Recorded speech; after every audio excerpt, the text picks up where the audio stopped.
مومن کے مزاج میں تابعداری ہوتی ہے، منمانی نہیں، وہ اللہ کے حکم کا تابعدار ہوتا ہے۔ اللہ نے بول دیا بس رکنا ہے، اللہ نے حکم دیا بس کرنا ہے۔ اور اللہ کا حکم چاہے قرآن میں ہو یا رسول اکرم صلی اللہ علیہ وسلم کے ذریعے سے ہو، رسول صلی اللہ علیہ وسلم اگر منع کر دیں تب بھی رک جاتا ہو۔ پھر یہ نہیں بولتا قرآن میں منع کدھر ہے، نہیں، ہمارے نبی نے منع کر دیا، رکنا ہے ہم کو، ہمارے نبی صلی اللہ علیہ وسلم کا حکم ہے، ہم کو کرنا ہے، وہ تابعدار ہوتا ہے۔ بلکہ اللہ اور اس کے رسول نے جس کے ماتحت اس کو کر دیا اس کا بھی تابعدار ہوتا ہے۔ جس ملک میں آدمی رہ رہا ہے، حاکم ہے، مسلمان حاکم ہے خاص طور سے، اب وہ شریعت کا کوئی حکم ہے، قرآن و سنت کے خلاف حکم نہیں ہے، حکم دے دے مان کے چلتا ہے، اس کی تابعداری کرتا ہے۔ گھر میں اولاد ہے، ماں باپ کی فرما برداری کرتی ہے۔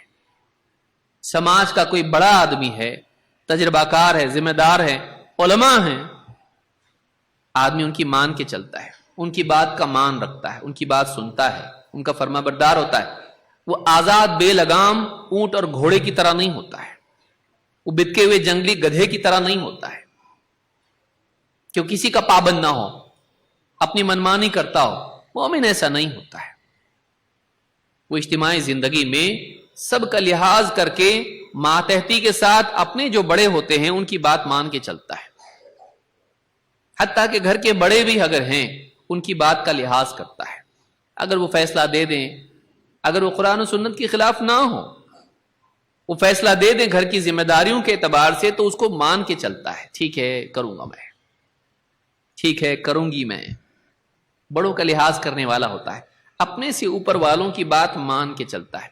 پھر جس اعتبار سے وہ اولو الامر ہوں اس اعتبار سے ان کی بات اس دائرے میں مانتا ہے۔ مومن کے مزاج میں ماتحتی ہوتی ہے، سبارڈینیشن، اس کے مزاج میں ماتحتی ہوتی ہے، وہ آزاد بے لگام نہیں ہوتا ہے۔ پھر بیوی ہے تو شوہر کے ماتحت ہوتی ہے۔ الرجال قوامون علی النساء، مرد عورتوں پر قوام ہے، تو پھر بیوی اس کے تابع ہوتی ہے، اس کا فیصلہ ہے چلو مان کے چلیں گے، الا یہ کہ وہ اللہ اور اس کے رسول کے فیصلے کے خلاف ہو، بے پردہ باہر نکلو بول رہا ہے تو نہیں مانے گی وہ۔ لیکن جب وہ حکم دے گا اس کو پورا کرتی ہے۔ تو اس اعتبار سے سماج کا ڈھانچہ بنتا ہے اور زندگی صحیح بنتی ہے۔ اب بتائیے اگر آپ گاڑی چلا رہے ہیں اور چوک میں پہنچ گئے اور ٹریفک پولیس بول رہا آپ کو رکو، اور ان کو بول رہا جاؤ، بولے اس سے اچھی گاڑی تو میری ہے، اور میں اس کی کیوں، میری خریدی ہوئی گاڑی ہے بھائی، رستہ ہاں اللہ کی دنیا ہے، ان کی مان کے چلیں گے کیا؟ ہم اپنے حساب سے چلیں گے؟ بتائیے وہ فائن لگے گا وہ تو بازو میں ہے، لیکن اس کی وجہ سے جو سماج میں اور اس راستے میں اور اس چوک میں جو گڑبڑ ہو جائے گی، کوئی بھی گھر کو جلدی نہیں پہنچے گا۔ جلدی پہنچنے کے چکر میں ہم لوگ لیٹ ہو جاتے ہیں جب ڈسپلن نہیں ہوتا ہے،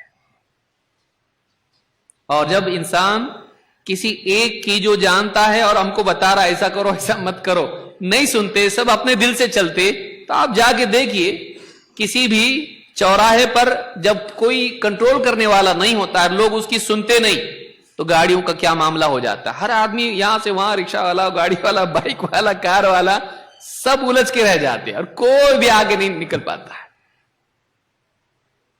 یہی حال زندگی میں ہوتا ہے جب لوگ منمانی کرتے ہیں، اپنے سے اوپر جو ہوتا ہے اس کی نہیں سنتے۔